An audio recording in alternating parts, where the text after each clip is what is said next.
നാട്ടിലൊരു വീട് വെക്കാൻ വേണ്ടി പ്ലാൻ ഉള്ള ആരെന്നുണ്ടെങ്കിൽ വീഡിയോ ഒന്ന് ഫുള്ള് നിങ്ങൾ വാച്ച് ചെയ്യുന്നു കേട്ടോ. നിങ്ങളുടെ അഭിപ്രായം നിങ്ങളുടെ എക്സ്പീരിയൻസും ഉണ്ടെന്നുണ്ടെങ്കിൽ ഒന്ന് കമന്റ് ചെയ്യണം കേട്ടോ.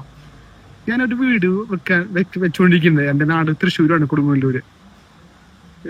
സത്യം പറയട്ടെ, മടുത്ത് കളിപ്പോയിട്ട് എനിക്ക് എല്ലാം കൊണ്ടും മടുപ്പ് എന്ന് പറഞ്ഞല്ലോ. അത്രയ്ക്കും എനിക്ക് പിന്നെ വീട് വേണ്ടെന്നുള്ള തീരുമാനമായിപ്പോ എനിക്കിപ്പോ. എല്ലാം വാടകയ്ക്ക് താമസിക്കാമെന്നുള്ള ഒരു സിറ്റുവേഷനാണ്. പൈസ മാത്രമേ പോരാ, അതിനും ഒരു ഭാഗ്യം വേണം വീട് പണി കംപ്ലീറ്റ് ചെയ്യാൻ വേണ്ടിട്ട്. എന്തൊക്കെ പ്രശ്നങ്ങൾ എന്ന് പറയാം. പുകിലുകള് പൈസ കൊടുത്തിട്ടുണ്ടെന്നുണ്ടെങ്കിൽ അത് ചെയ്തിട്ട് ആട്ടുമാർത്ഥത്തിൽ എടുക്കുന്നു. എന്റെ ബിൽഡർ ആൾ അടിപൊളി മനുഷ്യനാണ്, റാഫി എന്നാണ് പേര്. വീട് പണിയുന്നത് ഞാൻ കരാർ കൊടുത്തേക്കാണ്, സ്ട്രക്ചർ ഞാൻ കൊടുത്തേക്കാണ് കരാറ്. പിന്നെ മറ്റുള്ളതൊക്കെ ഞാൻ വേറെ വേറെ കമ്പനി ഏൽപ്പിച്ചേക്കാണ്. പക്ഷെ എന്റെ സത്യപ്പെട്ട ഒരു ഗേറ്റ് ഡിസൈന്, ഒരു ഡോറിന്റെ ബാത്റൂമിന്റെ ഡിസൈന്, ഇതൊക്കെ ഇങ്ങനെ മുറിച്ച് വരും എന്റെ ആർക്കിടെക്ട് ടീം.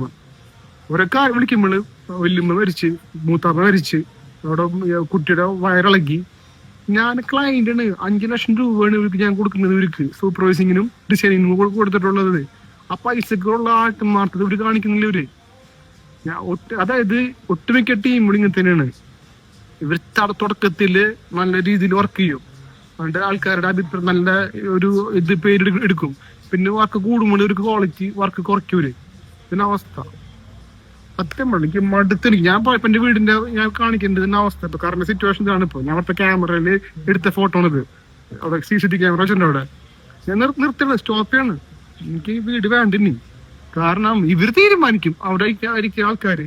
ഇവനപ്പ വീട് പണിയണം അവിടുത്തെ ആൾക്കാരുടെ ഒരു മോണൽ പൊളിയാണ് കുത്തക്കൻ. അവിടുത്തെ വെറുപ്പിച്ചൊള്ളി. നമ്മുടെ കേരളത്തിൽ ഒരു വീട് പണിയുന്നുണ്ടെങ്കിൽ ദുബായിൽ 10 ബിൽഡിംഗ് പണി അവിടെ.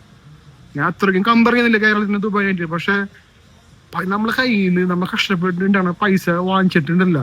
അതിനുള്ള ആട്ടുമാർത്ഥത കാണിക്കില്ല. ഒരു തീരെ നന്ദിയില്ലാത്ത ടീമാണ് കേരളത്തിലുള്ള ടീം. എല്ലാവരും അല്ലട്ടാ, ഒട്ടുമിക്ക ആൾക്കാരും.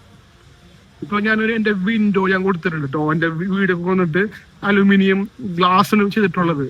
എന്റെ അടുത്ത് 90 days പറഞ്ഞിട്ടാണ് ഒരു ഓർഡർ എടുത്തത്. ഇപ്പൊ ടൈമൊക്കെ കഴിഞ്ഞു. എന്ന് വെച്ചാൽ പറഞ്ഞു, ആ സാർ ഞാൻ അളവെടുക്കാൻ കൊടുത്തിട്ടുണ്ട്, ഗ്ലാസ് എടുക്കാൻ കൊടുത്തിട്ടുണ്ട്. എന്ത് ചീത്തോട്ടും കാര്യമില്ല, അവരെ വഴിക്ക് പോവുള്ളൂ.